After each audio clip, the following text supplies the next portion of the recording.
오늘 하나님의 말씀은 예배의 초월성과 한계성, 그런 제목을 정했습니다. 그리고 코로나19가 가져온 예배의 혁신, 그렇게 부제를 달았습니다. 예배의 초월성과 한계성. 본문의 말씀으로 요한복음 4장 24절의 말씀을 선택을 했습니다. 요한복음 4장 24절 신약 148페이지, 요한복음 4장 24절, 너무나 잘 아는 말씀입니다. 하나님은 영이시니 예배하는 자가 신령과 진정으로 예배할지니라. 오늘 본문의 기록은 사마리아의 수가라고 하는 동네에 있는 야곱의 우물가에서 일어난 사건의 한 기록입니다. 사람들이 물을 길러 나오지 않는 그런 시각인 정오에 눈을 피해서 우물가에 나온 사마리아 여인에게 예수님께서 말을 건네셨습니다. 그리고 예배와는 전혀 무관할 것 같은 그런 이방 여인에게 예수님께서 느닷없이 하나님께 참으로 예배하는 법을 말씀을 하십니다. 아는 것처럼 이 여인은 예배에 정통하다는 유대인이 아닌 사마리아인이었습니다. 또한 당시의 모든 예배의 권한은 남자에게 있었습니다. 그런데 이 사람은 여자였습니다. 그리고 이 사마리아 여인은 남편을 5번이나 교체한 삶의 배경이 그렇게 순탄하지 않은 그런 여자였습니다. 그런 사람에게 예수님께서 예배에 대해서 말하는 것입니다. 정말 예배와는 전혀 무관한, 예배하고는 전혀 관계가 없을 법한 여인에게 예수님께서 예배에 대해서 말씀을 하시는 것입니다. 그런데 우리는 이 여인에게 이 예배에 대해서 말씀하시는 예배에 관한 그 예수님의 말씀 속에서 놀라운 예배의 초월성을 만나게 됩니다. 예수님께서 예배라는 것은 모든 것을 초월하는 것임을 이 여인에게 시사하는 것입니다. 예배는 인종을 초월한다는 것입니다. 예수님 당시에 이것은 파격이었습니다.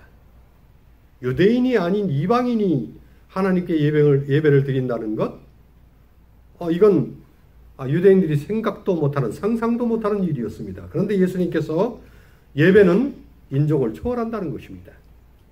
또한 예배는 성별을 초월한다는 것입니다. 이건 역시 그 당시에 아주 놀라운 선포였습니다. 그리고 예배는 삶의 환경과 과거를 초월한다는 것입니다. 이건 역시 상상도 할 수 없는 은혜였습니다. 특별히 남편이 5이나 있었던 그 여인에게 예배를 드리려면 그 모든 삶의 그 흔적들, 자욱들이 용서받아야 되는 그런 그 여인에게 그런 것 개의치 않는다. 나와봐서 예배해라. 그렇게 말씀을 하시는 것입니다. 예수님께서 보여주신 이 사실은 누구든지 예배할 수 있으며 예배에는 인위적인 장벽이 없다는 것입니다. 또한 유대인들은 예루살렘에서 예배하고 사마리아인들은 세겜에 있는 그리심산이라고 하는 곳에서 예배를 드렸는데 예수님은 요한복음 4장 21절에 예루살렘도 아니고 그리심산도 아니라는 것입니다. 그들이 그곳에서 예배해야 된다고 지정해 놓았던 그런 장소를 예수님께서 특별하게 언급하시면서 거기서 꼭 예배할 필요가 없다고 말씀을 하시는 것입니다. 이 말씀은 예배는 장소도 초월한다는 것입니다. 근사하게 지어진 건물에서 드려지는 예배만이 예배가 아니고 그것이 어디이든 하나님의 뜻대로 참으로 드려지는 예배가 된다면 그것이 하나님께서 받으시는 예배가 된다는 것입니다. 예배는 인종, 성별, 배경, 장소, 그리고 세상의 그 어떤 조건도 초월하는 초월적인 생물이라는 것입니다. 자체적으로 살아 움직이는 생명력을 가지고 있는 것이 예배라는 것입니다. 그래서 예배는 제한될 수 없다는 것입니다. 그런데 예배가 이런 초월적인 본질을 가지고 있지만 그 반면에 또 반드시 있어야 될 예배의 두 가지 한계성이 있습니다.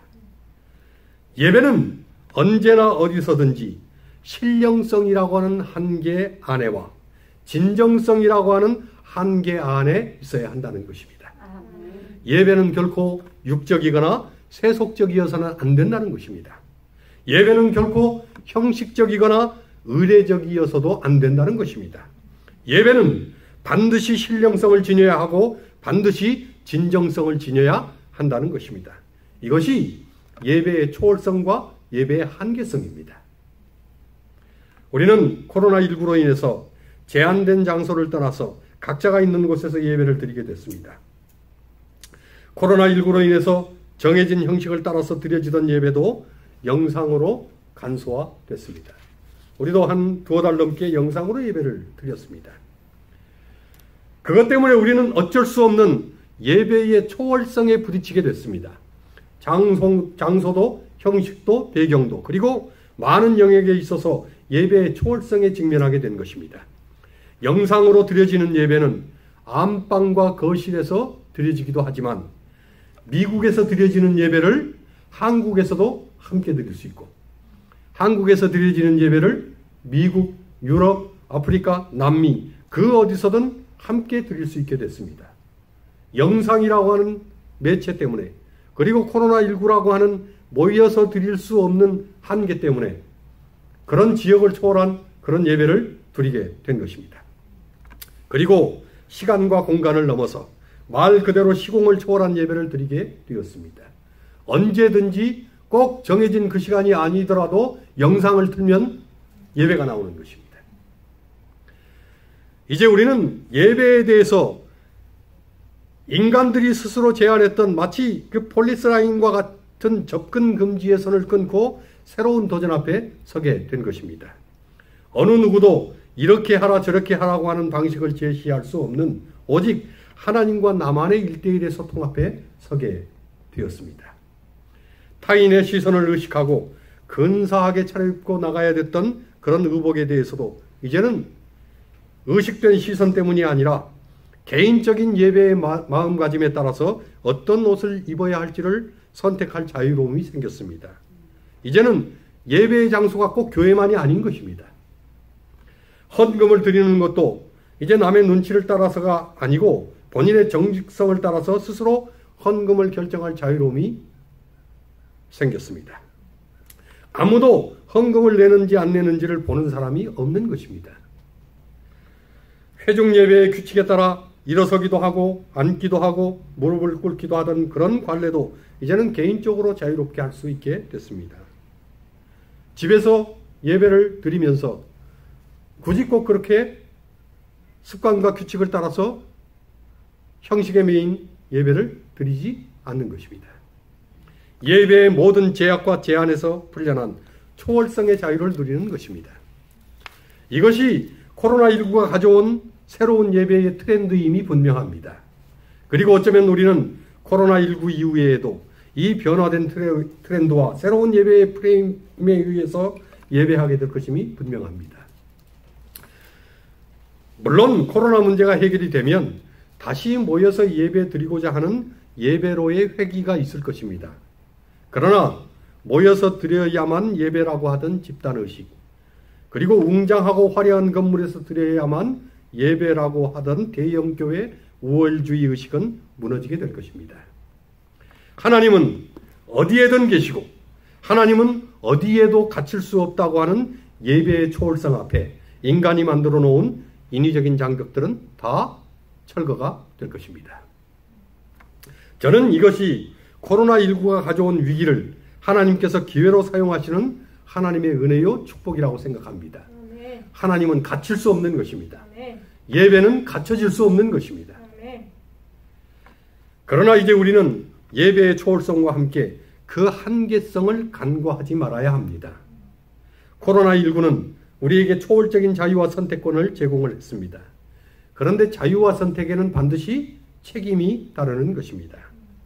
예배의 자유로움, 또 예배의 자유로운 선택에도 역시 책임이 따르는데 그 책임이라는 것은 바로 예수님께서 직접 제시한 예배의 한계성 안에 자신을 반드시 두어야 한다는 것입니다.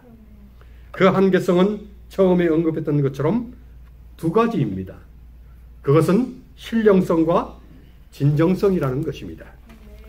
그것이 웅장한 건물에서건 컴퓨터 앞에서건 예배는 신령성과 진정성을 지녀야 한다는 것입니다. 아멘. 그것이 온 회중이 모이는 예배이건 나 혼자 셀폰을 켜고 드리는 예배이건 신령과 진정성을 갖춰야 한다는 것입니다. 아멘.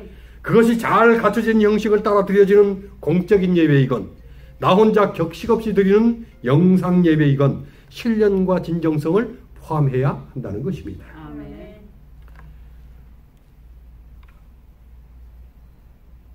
어떤 장소이건 그것이 안방이든 거실이든 때로는 침실이든 신령성과 진정성이 있어야 합니다. 회중 사이로 돌려지는 헌금 바구니가 없을지라도 하나님께 드려야 할 것이라면 반드시 드려야 할 신령성과 진정성이 있어야 합니다. 아멘. 함께 부르는 찬양이 아닐지라도 홀로 영상을 보면서 따라 부르는 그런 찬양에도 신령성과 진정성이 있어야 합니다. 아멘. 이제는 눈치를 보면서 드리는 예배가 아니라 스스로 예배의 신령성과 진정성을 선택해야 하는 것입니다. 아멘. 이것은 이제 개인이 져야 할 책임인 것입니다.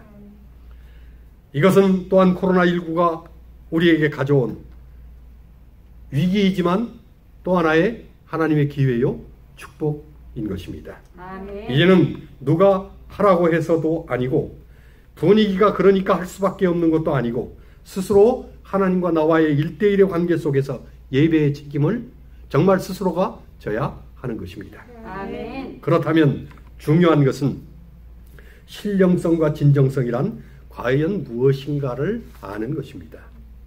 반드시 우리가 드리는 예배는 신령성이 있고 진정성이 있어야 하는데 그 신령성과 진정성이 과연 무엇이냐 하는 것입니다. 온 회중 앞에서 눈치를 따라 예배를 드릴 때에는 우리는 외형적으로 신령한 척, 진정한 척 예배를 했을지도 모릅니다. 그러면서 형식과 절차를 잘 따르면 그것이 신령성이고 진정성인 것으로 스스로 안위해버렸는지도 모릅니다. 사람이 적당히 안위하면서 그것이 마치 신령하고 진정한 것처럼 대체를 해버리면 올바른 신령성과 진정성은 찾으려 하지 않고 구하려고도 하지 않게 됩니다. 그러면서 우리는 타성에 젖어버렸는지도 모릅니다. 하지만 이제 우리는 꾸며진 신령성, 꾸며진 진정성으로 예배를 대처할 수가 없게 됐습니다. 이제는 안방에서, 영상 앞에서, 때로 나 혼자, 때로는 가족들만 모이는 중에서 예배를 드리면서 신령성이란 무엇이고 진정성이란 정말 무엇인지에 대한 질문 앞에 우리가 직접적으로 맞닥뜨리게 됐습니다. 아무도 보지 않기 때문에 우리는 제한 없는 자유와 방임을 누릴 수도 있지만 반면에 아무도 보지 않기 때문에 스스로 신령함과 진정함으로 무장하지 않으면 예배의 해이함 또는 예배의 무게감 없음에 우리가 노출되고 말기 때문입니다. 그렇다면 예배의 신령성과 진정성은 과연 무엇일까? 저는 믿음의 부조라고 불리우는 아브라함의 신앙 속에서 그 두 가지를 발견하게 됩니다. 첫째는 예배의 신령성입니다. 창세기 22장 12절을 봅니다. 사자가 가라사대 그 아이에게 너의 손을 대지 말라. 아무 일도 그에게 하지 말라. 네가 네 아들 독자라도 나에게 아끼지 아니하였으니 내가 이제야 네가 하나님을 경외하는 줄을 아노라. 아브라함이 겪어야 했던 모리아산에서의 사건의 기록입니다. 아브라함은 하나밖에 없는 아들 독자 이삭을 제물로 하나님께 드리라는 하나님의 요구를 받았습니다. 이것은 하나님께 대한 예배의 요구였습니다. 아들 이삭을 하나님의 제단의 희생으로 드림으로 하나님을 예배하라는 것입니다. 그래서 여기 12절은 이제야 아브라함이 하나님을 경외하는 줄 알았다고 말을 합니다. 예배의 본질은 경외인 것입니다. 그런데 이러한 예배를 통해서 그 아들을 제물로 드리는 상황을 통해서 경외함을 보았다는 것입니다. 하나님께서 예배를 받았다는 그런 뜻인 것입니다. 그런데 이런 예배의 요구에 대해서 우리는 아브라함이 어떻게 대응했는지를 보아야 합니다. 그래야 예배의 경외성, 예배의 진정성을 알게 되는 것입니다. 저는 그 어떤 해석이나 설명을 차치하고 영감에 그린 부조와 선지자라는 책의 한 구절을 소개할 마음이 있습니다. 여기 부조와 선지자 153페이지의 기록입니다. 아브라함의 위대한 믿음의 행위는 불기둥처럼 서서 모든 후대의 하나님의 종들의 진로를 비추고 있다. 아브라함은 하나님의 뜻을 실행하기를 깊이 하려고 하지 않았다. 만일 그가 의심하려고 하였더라면 모리아산을 향한 3일간의 여행 중에 이유를 따지고 하나님을 의심할 수 있는 충분한 시간이 있었다. 그는 자신의 아들을 죽이는 것으로 그로 살인자 곧 제2의 가인으로 주목을 받게 하는 원인이 될 것이며 그의 가르침이 거절과 멸시를 당하여 이웃 사람들에게 선을 행할 수 있는 그의 능력을 손상시키는 원인이 될 것이라고 이유를 제기할 수도 있었다. 그는 또한 나이를 이유로 순종의 의무에서 면제되어야 한다고 간청할 수도 있었다. 그러나 그는 그 어느 것을 핑계로 피난처를 찾고자 하지 않았다. 아브라함도 인간이었고 그의 애정과 애착도 우리의 그것과 같았다. 그러나 그는 이삭이 죽임을 당하면 약속이 어떻게 성취될 수 있을 것인가 하는 의문을 가지고 머뭇거리지 않았다. 그는 자신의 아픈 마음을 구실로 이유를 따지려고 하지 않았다. 그는 하나님께서 당신의 모든 요구에 있어서 공평하고 의로우심을 알고 명령을 문자 그대로 순종하였다. 아멘. 우리는 아브라함의 하나님께 대한 경외가 순종으로 나타났다는 것을 보게 됩니다. 그는 머뭇거리지 않았다는 것입니다. 기피하지 않았다는 것입니다. 핑계를 대지 않았다는 것입니다. 이유를 따지려고 하지 않았다는 것입니다. 그리고 이유 없이, 조건 없이, 핑계 없이 문자 그대로 순종했다는 것입니다. 그런데 저는 아무리 생각해도 이것만으로는 아브라함의 순종이 납득이 안 됩니다. 설명이 안 되는 것입니다. 어쩌면 이것은 순종이 아니고 맹목이라는 생각이 드는 것입니다. 사리를 따지지 않고 덮어놓고 하는 것을 우리는 맹목적이라고 말을 합니다. 아브라함이 하는 것이 바로 그와 같다는 생각을 저는 떨쳐버릴 수가 없는 것입니다. 그런데 영감의 글 부조와 선지자 154쪽은 아브라함의 순종이 맹목이 아니라고 하는 그 이유를 아주 놀랍게도 너무 명확히 묘사해서 기록하고 있습니다. 영감의 글 부조와 선지자 154페이지의 기록입니다. 하나님께서 아브라함에게 그의 아들을 죽이라고 명령하신 것은 그의 믿음을 시험하시는 동시에 복음의 실제를 그의 마음에 새겨주기 위함이었다.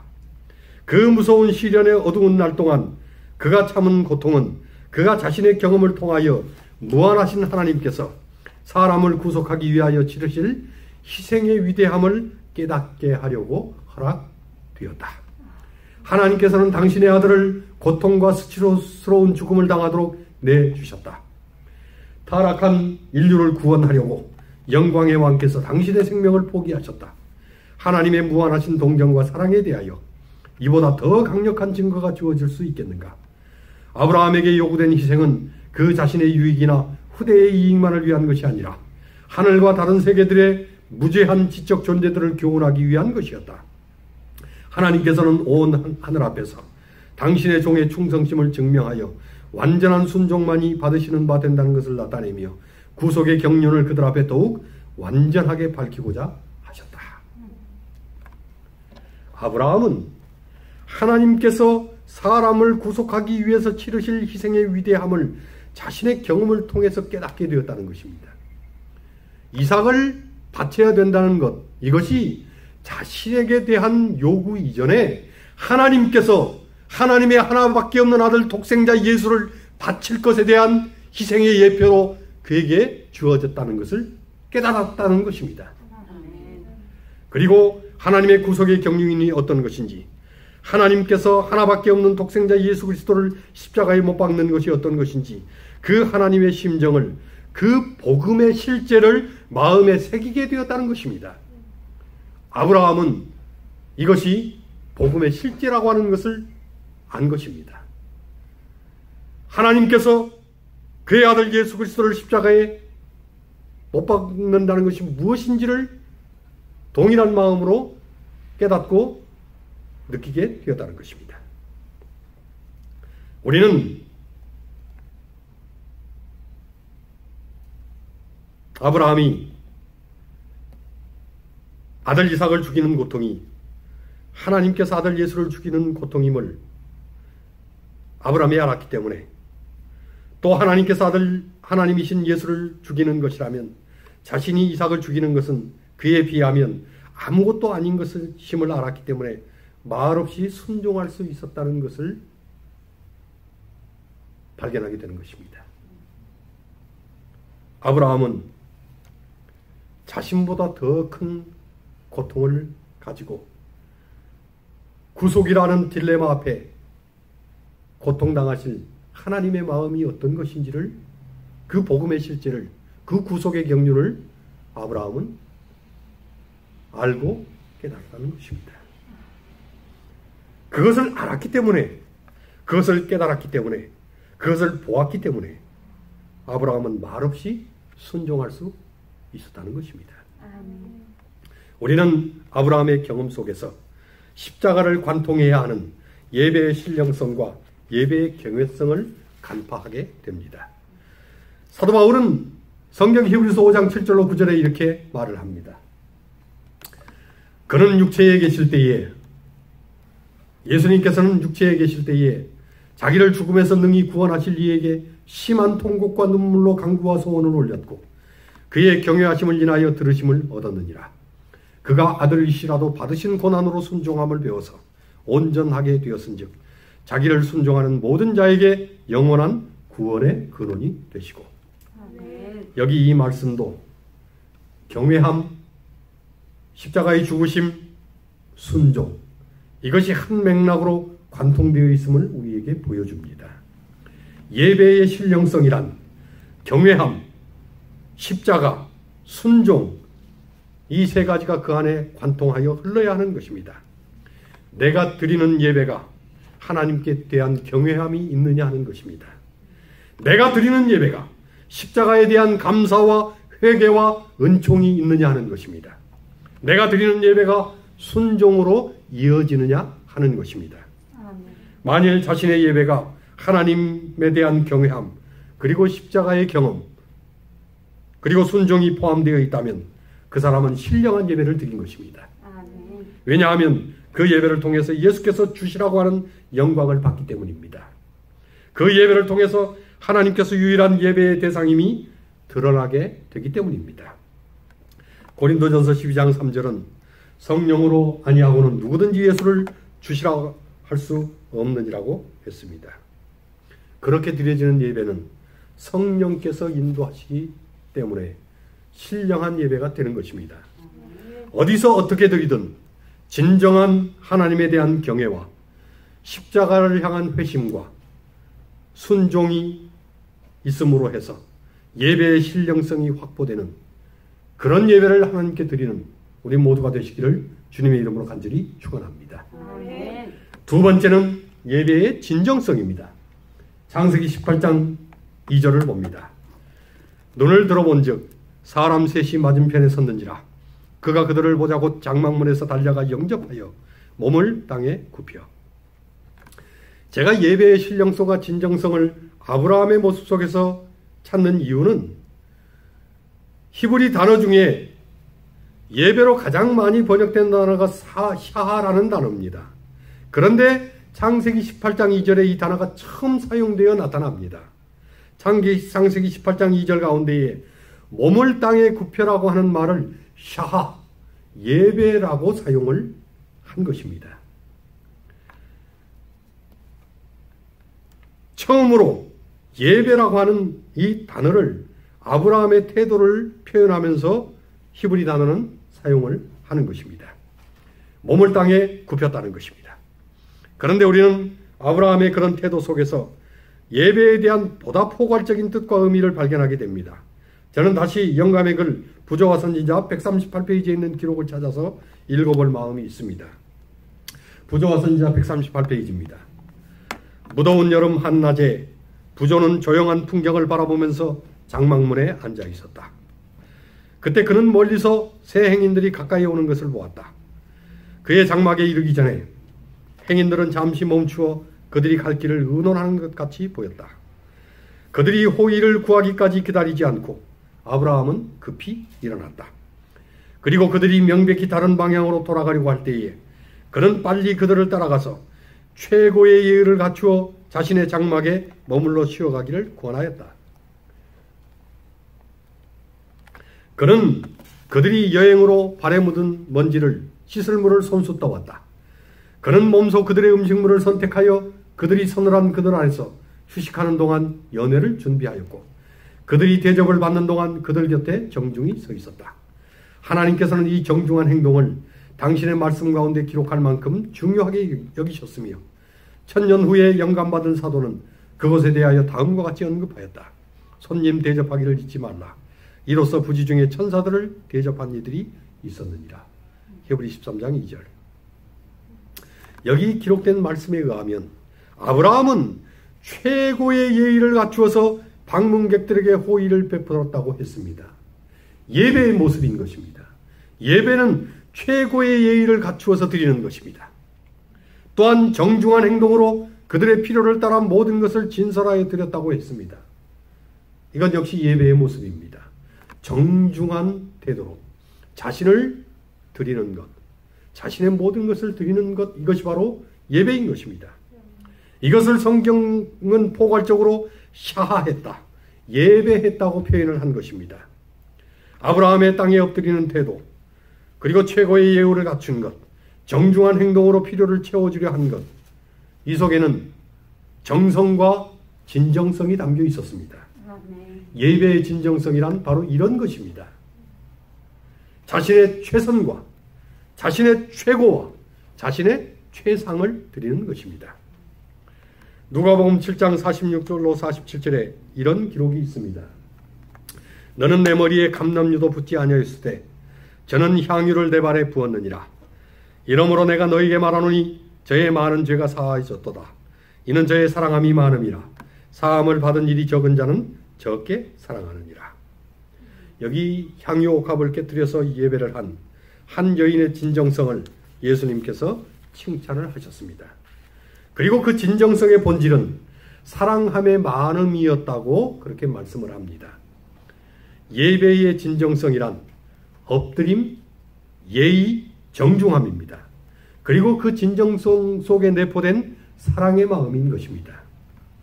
예배의 진정성은 엎드림과 예의와 정중함과 사랑이 그 안에 관통하여 흘러야 하는 것입니다. 내가 드리는 예배가 하나님께 대한 굴복과 엎드림이 있느냐 하는 것입니다. 내가 드리는 예배가 예의와 정중함이 있느냐 하는 것입니다. 내가 드리는 예배가 하나님께 대한 사랑으로 발현되어진 것이냐 하는 것입니다. 만일 자신의 예배에 굴복이 있고 예의와 정중함이 있고 사랑이 포함되어 있다면 그 사람은 진정한 예배를 드린 것입니다. 어디서 어떻게 드리든 굴복이 있고 예의와 정중함이 있고 사랑이 있어서 예배의 진정성이 확보된 그런 예배를 드릴 수 있게 되기를 간절히 기원합니다. 우리가 영상으로 드리든 셀폰으로 드리든 그리고 어느 곳에서 예배를 드리든 그 안에 그런 신령성과 진정성이 그렇게 내포되어 있어서 하나님께서 받으실 만한 그런 예배를 하나님께 드릴 수 있게 되기를 간절히 기원합니다. 아멘. 또한 교회에서 예배를 드릴 때에도 역시 동일한 그런 마음과 태도를 가지고 우리가 하나님 앞에 서야 될 줄로 믿습니다. 이제 영감의 글 정로의 계단 영문 45페이지에 있는 글을 읽고 오늘 말씀을 마무리합니다. 그대들은 그리스도께 모든 것을 바치는 것이 너무나 큰 희생이라고 생각하는가? 그리스도께서 나를 위하여 무엇을 주셨는가? 스스로 자문하여 보라. 하나님의 아들은 우리를 구속하시기 위하여 모든 것 생명과 사랑과 고난을 주셨다.